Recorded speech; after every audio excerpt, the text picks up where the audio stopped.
ओम नमः शिवाय। हर हर महादेव। भगवान श्री वेद व्यास जी ने सनत कुमार जी से कहा, हे महामते ब्रह्मपुत्र सर्वज्ञ सनत कुमार जी, मैं भगवती पराम्बा के अद्भुत क्रिया योग का वर्णन सुनना चाहता हूँ। उसका क्या लक्षण है, उसका अनुष्ठान किस प्रकार होता है और उससे क्या प्राप्ति होती है। भगवती जगदम्बा को अधिक प्रिय क्या है, वह क्रिया योग कैसे होता है, मुझे समझाइए। सनत कुमार जी ने कहा, महाबुद्धिमान द्वैपायन व्यास जी, तुम जिस रहस्य की बात पूछ रहे हो वह मैं तुम्हें बताता हूँ। ध्यान देकर सुनो। ज्ञान योग, क्रिया योग और भक्ति योग, ये श्री माता की उपासना के 3 मार्ग कहे गए हैं जो भोग और मोक्ष देने वाले हैं। चित्त का आत्मा के साथ जो संयोग होता है उसे ज्ञान योग कहते हैं, जिसमें भगवती जगदम्बा के ब्रह्म स्वरूप का वर्णन होता है। उस ब्रह्म स्वरूप को प्राप्त करने के लिए विभिन्न योग अभ्यासों का, नाद अनुसंधान आदि का अभ्यास होता है। ज्ञान, विवेक और वैराग्य की प्रधानता होती है, उसे ज्ञान योग कहते हैं। जब बाह्य वस्तुओं से उस योग का अभ्यास किया जाता है जिसके अंदर पूजन की क्रिया आदि सम्मिलित होती है, तो उसे क्रिया योग कहते हैं। और भावनापूर्वक मन को देवी के स्वरूप में, अपनी आत्मा को भगवती में लीन करने को भक्ति योग माना गया है। जब ये क्रिया भावपूर्वक होती है तो वो भक्ति योग है, उसमें भावना और प्रेम प्रदान होता है। जब ये क्रिया वैराग्य और ज्ञान पूर्वक होती है तो उसमें योग, ध्यान और विवेकता प्रदान होती है। और जब इस विधि के अंदर उपासना के विभिन्न आचार, नियम, षोडशोपचार, पूजन विधि, मूर्ति पूजन आदि बाह्य वस्तुएं शामिल होती हैं तो उसे क्रिया योग कहा जाता है। क्रिया योग के अभ्यास से, भक्ति उपासना पूजन से गहरी भक्ति और भावना उत्पन्न होती है। तब भक्ति योग अभ्यास आरंभ हो जाता है और भक्ति योग में दृढ़ होने पर ज्ञान प्राप्त होता है और ज्ञान योग में दृढ़ होने पर मुक्ति प्राप्त होती है।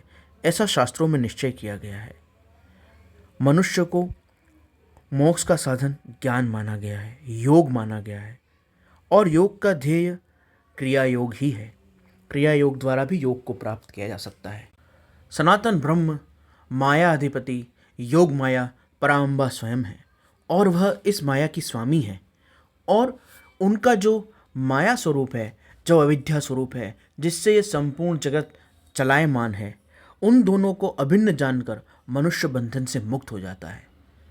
परब्रह्म परमात्मा जो योग माया है, वही इस जगत माया रूपी अविद्या की स्वामिनी है और उन्हीं की कृपा से इसका निस्तार हो सकता है।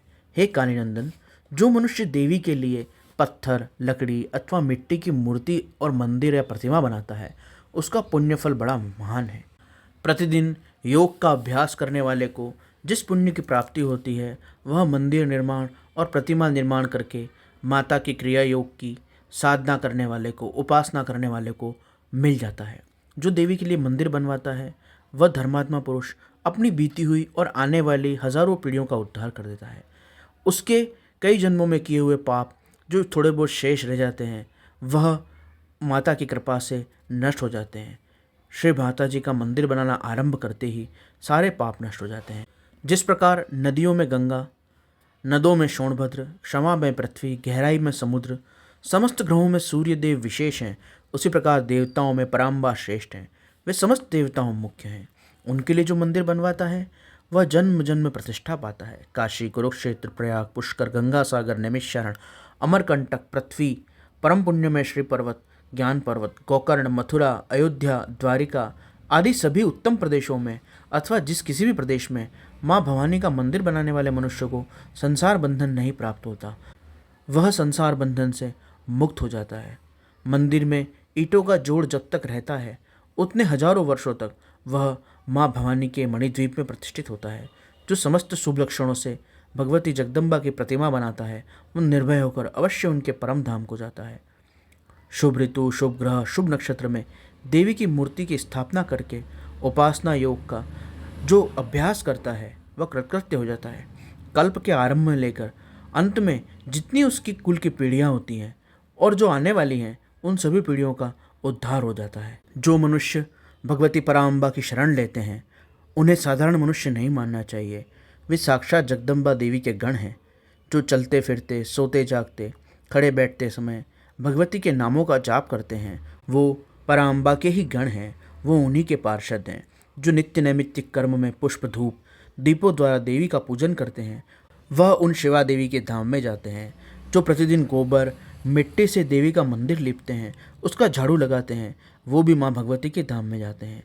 जिन्होंने देवी के परम उत्तम रमणीय मंदिर का निर्माण करवाया है, उनके कुल को माता सदा आशीर्वाद देती हैं और वह कहती हैं कि ये लोग मेरे हैं, अतः मेरे प्रेम के और भक्ति के भागी बने रहें, 100 वर्ष तक जिएं, इन पर आपत्ति ना आए।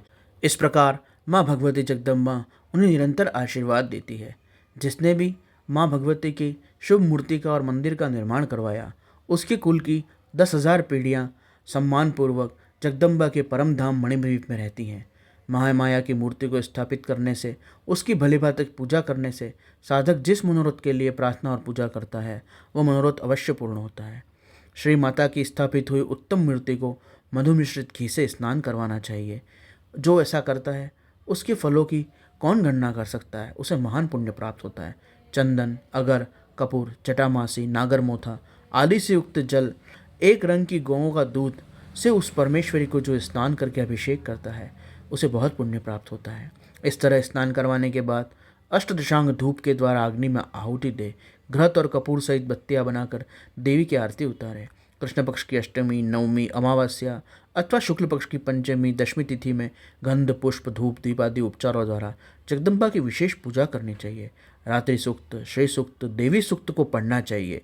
माँ जगदम्बा के मंत्र का जाप करना चाहिए और उनकी आराधना करनी चाहिए। तुलसी और विष्णुक्रांता, इन दोनों को छोड़कर बाकी सभी पुष्प देवी की पूजा में उपयोगी हैं और वो देवी को प्रिय हैं। कमल का पुष्प उन्हें विशेष प्रिय है। जो देवी को सोने चांदी से बने हुए फूल चढ़ाता है वो करोड़ों सिद्धों से युक्त उनके परम धाम में जाता है।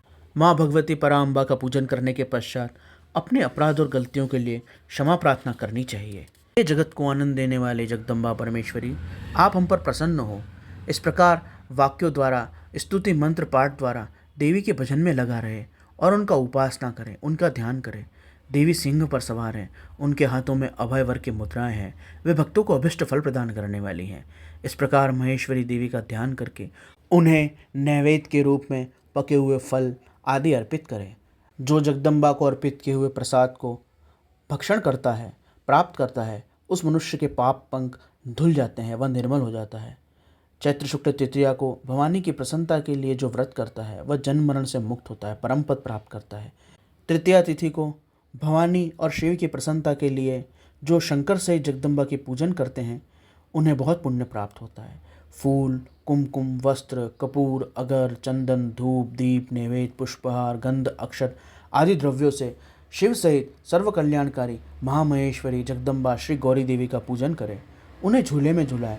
जो प्रतिवर्ष नियम पूर्वक उक्त तिथि को देवी को दोलोत्सव करता है, अर्थात शिव और माँ भगवती को झूले में झुलाता है, उसे संपूर्ण अभाष पदार्थ प्राप्त होते हैं। वैशाख माघ की शुक्ल पक्ष तृतीया को जो आलस्य रहित होकर जगदम्बा का व्रत करता है तथा उन्हें बेला, मालती, चंपा, कमल आदि फूलों से पूजा करता है, वह करोड़ जन्मों में किए गए मानसिक, वाचिक, शारीरिक पापों से मुक्त होकर धर्म, अर्थ, काम, मोक्ष चारों को प्राप्त करता है। ज्येष्ठ शुक्ल तृतीया को व्रत करने से भगवती अत्यंत प्रसन्न होती हैं और उस साधक के लिए कुछ भी असाध्य नहीं होता है। आषाढ़ शुक्ल तृतीय पक्ष को अपने शक्ति के अनुसार रथोत्सव करना चाहिए। यह उत्सव देवी को अत्यंत प्रिय है। पृथ्वी को रथ समझे, चंद्रमा को सूर्य और वेदों को घोड़े और ब्रह्मा जी को सारथी, इस भावना से मणिरचित रथ की कल्पना करके, पुष्पमालाओं से सुशोभित करके, फिर शिवा देवी को उसमें विराजमान करके और संपूर्ण जगत की रक्षा के लिए वह उस रथ में बैठी चल रही हैं, ऐसी भावना करके धीरे धीरे साथ में चले और जयकार करते हुए प्रार्थना करें, हे देवी दीनवत्सले, हम आपकी शरण में आए, हमारी रक्षा कीजिए।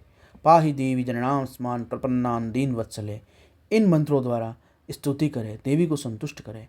यात्रा के समय नाना प्रकार के वाद्य बजाएं, नगर ग्राम की सीमा अंत तक रथ को ले जाकर उस पर देवी की पूजा करें और नाना स्त्रोतों से उनकी स्तुति करें और फिर उन्हें वहाँ से अपने घर ले आए।